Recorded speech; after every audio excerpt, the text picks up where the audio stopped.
Imagine a young kid, maybe 7, 8 years old, growing up in the inner cities of New York and New Jersey, in an environment that has riddled with crime, drugs, prostitution, homelessness. This kid is thinking, I want to get out of here. I want to do something with my life. So he decides to be a world-class athlete, maybe travel the world, play on great teams, be successful and win championships and be admired by many, many people sitting in the crowd worldwide. Pretty impossible dream, huh? They call it 1 in a million in America, sports. 1 in a million to make this thing happen for you as a kid in the sports world. Well, hello, my name is Jim Brandon. My life has been all about sports. I've played my sport, basketball, at the highest level. In college, I was a West Coast Junior College Player of the Year. I was the Sports Writers New York City, New Jersey Division I Player of the Year. I was drafted into the NBA by the Utah Jazz. I made the team and played several games for the 1981 World Championship Boston Celtics. I still hold the record for the most points scored by an American player representing an official U.S. touring basketball team. I dropped 47 points against the Olympic gold medal winning Yugoslavian national team. I've played and coached in professional teams in 7 different countries. I am a championship winning player and coach. I've been an expert commentary TV and radio announcer for British networks such as BBC, ITV, and Sky Sports. So I guess 1 in a million I was after all. I am now an international motivational, inspirational speaker. They call me Coach B, the OG. I've teamed up with Gift 631, What Winners Do Global Livestream, because I, like my good friend Andy Fell, believe in the untapped potential of all of us. He asked me, because I'm a storyteller, to pick maybe 4 topics to talk about that will help all of us become better at what we do. So I selected 4: dedication, work ethics, mindset, and appreciation of the opportunity. And I have a story for all of them. Dedication, I was taught by one of the greatest, Larry Bird. You see, I was a rookie on the Boston Celtics championship team, would be soon to be 1981 world champions. And I wanted to make the team like all the other rookies. And the other rookies and I came together and said, instead of working against each other, how about we band together and really work each other out so we can get the best shot possible? And we'll let it lie on the day of our performances, who's best. Good idea, unselfish idea, team idea. So we decided, let's get here early in the morning and work out before the team starts their practice at 8 in the morning. So we said, how about an hour early? Fantastic, we all agreed. We went to the hotel. Before we got out of the minibus, we asked the driver, we'll give you a few dollars if you get here in the morning early for us. He said, sure. So we go to bed, we wake up in the morning, down in the lobby, the driver's there with the minibus. We give him a few dollars, and he drives us to the arena, the practice facility where we train every day. And when we get on the court, to our astonishment, who do we see? The reigning most valuable player, consensus greatest player in the world, Larry Bird, already sweating, having trained earlier than we'd gotten there. He looks over at us, kind of just a glance, didn't really recognize us or acknowledge that we were doing anything crazy. He's shooting and working as hard as he can. We can't believe it. So what do? We obviously jump in. It's a big facility. There's plenty of baskets for everyone. We spread out. We start working on our game. We go back to the practice, which started at 8. We work out until 12 noon. We're pretty tired. We go back on the minibus to the hotel, and we say, wait a minute. That's the reigning MVP of he's one of the greatest players in the world. How could he beat us to the gym when we're trying to make the team? He's already making millions of dollars. We're broke. We need to get there and give a better effort than this guy. It's crazy. It's the tail wagging the dog, right? So we said, well, wait a minute, driver, can you do this for us one more time? Can you come tomorrow early? He says, another hour early? He said, no, make it 2 hours early. Okay, so we said, okay, we'll pay you for it. We banded together, gave him a few dollars from each of us. We go to bed, we wake up, we go down to the lobby, and the next morning, 2 hours early, the driver's there right on time. Guy's doing a great job. We jump in the minivan, we get to the hotel, we get to the training facility, we walk in, we can't believe this. Guess who's on the court, sweating, already working out? Larry Bird, the greatest player in the world. We take a deep breath. We said, okay, let's get on with it. We play, work out on a game. It's 6 o'clock in the morning now. We get to 8 o'clock, work out another 4 hours with the team. We're exhausted, go back to the hotel. We said to the driver, hey, guy, listen, you got to do us a favor. Can you come tomorrow early? And we thought about it. So wait a minute. He said, what time do you want us to come? He says, another 2 hours? And no. We all agreed. We talked about it. We're going to do 4 hours early. So we get up at 2:30 in the morning. We're going to get there at 4. We're going to get there before anybody else is at the gym. We wake up, stagger to the foyer, the lobby. The driver's there with the minibus. We jump in. We go to the arena. We almost fainted. Guess who's there?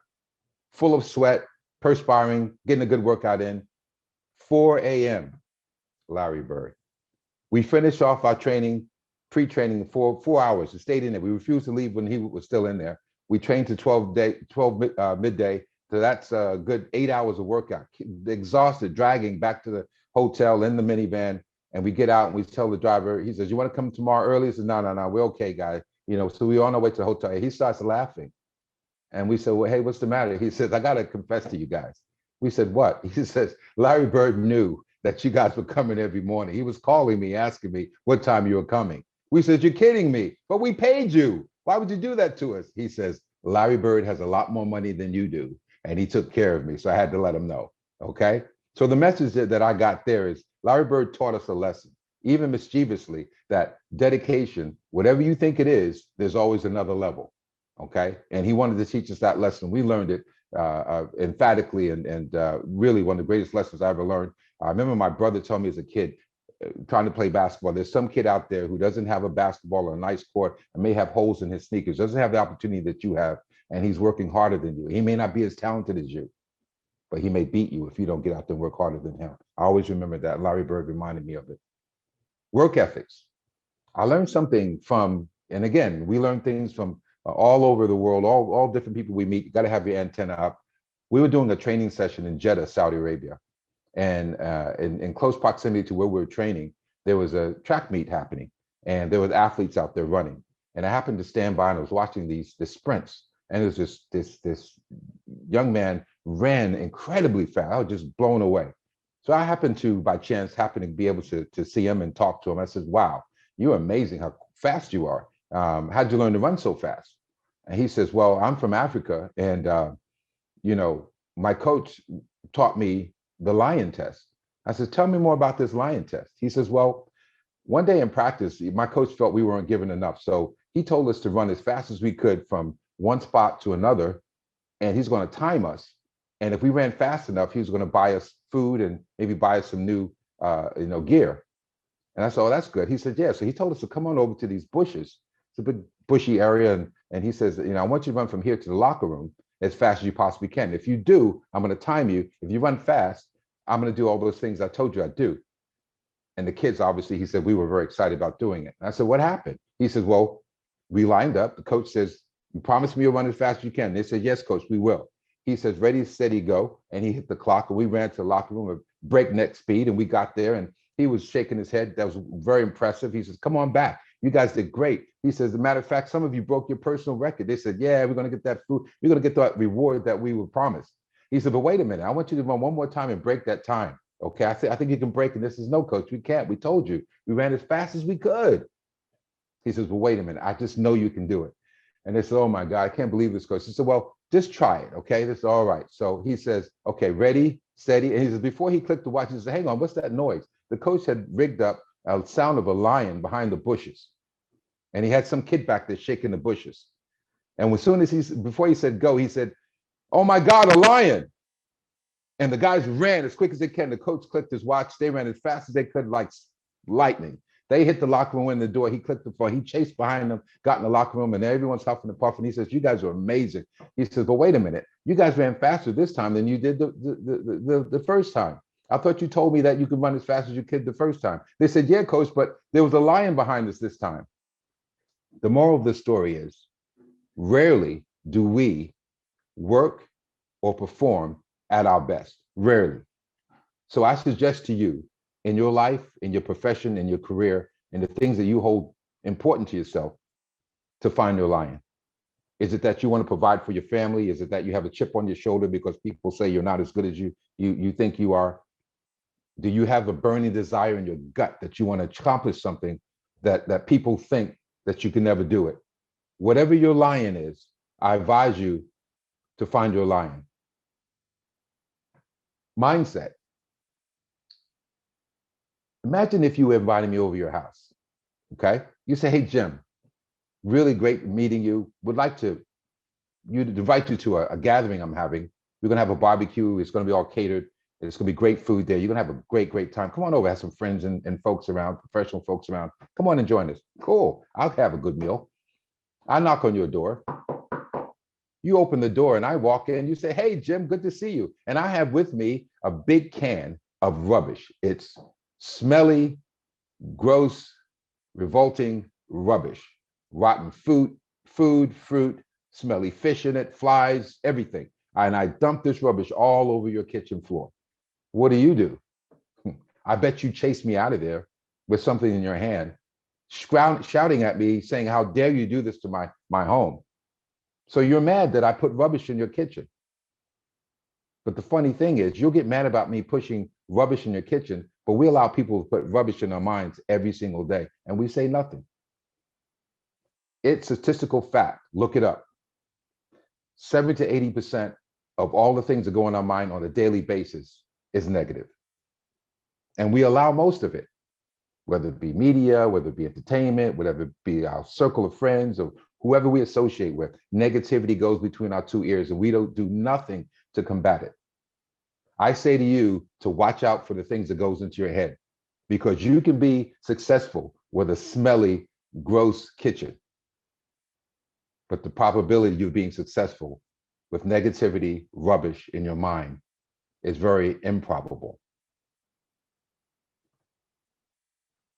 Appreciation for the opportunity. Most of us listening here are people who are privileged, whether greatly or slightly. We probably are privileged people compared to many around the world. I myself have traveled all over the world. I've coached in 7 different countries. My feet have touched every continent of this world except for Antarctica. And I've seen poverty that you wouldn't believe. And what I say to you is that a lot of those places, it takes generations to change to have an opportunity to be successful. It takes generations to change their circumstance. We can go get an education, have a good game plan, go apply for a job, and within a few years, we can change our lifestyle. That doesn't happen everywhere. So what I say to you is a lot of the mindset behind being successful is to appreciate what you are. It's the fact that in America, where I'm from, in Canada, immigrants, well, we're a land of immigrants. So there's immigrants, 99% of the people you see on television are immigrants in my country, okay? All right? Unless you're one of the natives, you're an immigrant, wherever you're from, okay? But there's longstanding immigrants and recent immigrants. So the recent immigrants in my country, they tend to do much better in their lifespan than those who've been there longer. Why? I call this the immigrant mind. Immigrants will come to a new country, they'll get their visa, they'll realize the opportunity that they're getting to make something of their lives. They go in it full bore, 100%. They have their lion test. They're going for it because they know what they'll go back to if they don't have this opportunity. They're not doing that. This is the opportunity to have people at home who depend on maybe them sending money, and they're going to work flat out, not 8, not 10, not 12, sometimes 14, 16 hours a day, 100% to be the best that they can be. Immigrants who've been there longer, the established community, they feel privileged. They don't get up 4 in the morning and try to get better at their skills. They don't work an extra 2 hours a day. They complain if they work 15 minutes over. The immigrant doesn't. And if you want to look at the factual truth, new immigrants in my country, certainly America, do much, much better, have much more success than those who've been here longer. So I say to you, adopt the immigrant mind. Stop complaining, appreciate the opportunity that you're getting, and be grateful and give it 100% and honor the opportunity that we all have in our environment. just want to talk a little bit to you about what it takes to be successful. You know, winning takes mental, physical, emotional, and spiritual fitness. I think that most of us don't realize how important self-development is. It's something that Andy Phil, my good friend, is all about. He talked to you in his Gift 631 forum about self-development and fundamentals there is to be successful. How you live your life, how you perform your job, how you go about your business every single day makes a difference. Listen to my friend. He has some great ideas for you. He will give you the fundamentals. In my industry, sport, fundamentals is everything. You don't become a world champion swimmer or sprinter by just flailing your arms and think you're going to get to the finish line as a gold medal winner. It doesn't happen that way. You better have technique. You better have fundamentals. Andy Fell Gift 631 has fundamentals for you in your business, your career, and your lifestyle. Listen to him, be successful, and I'll see you guys soon. Peace out.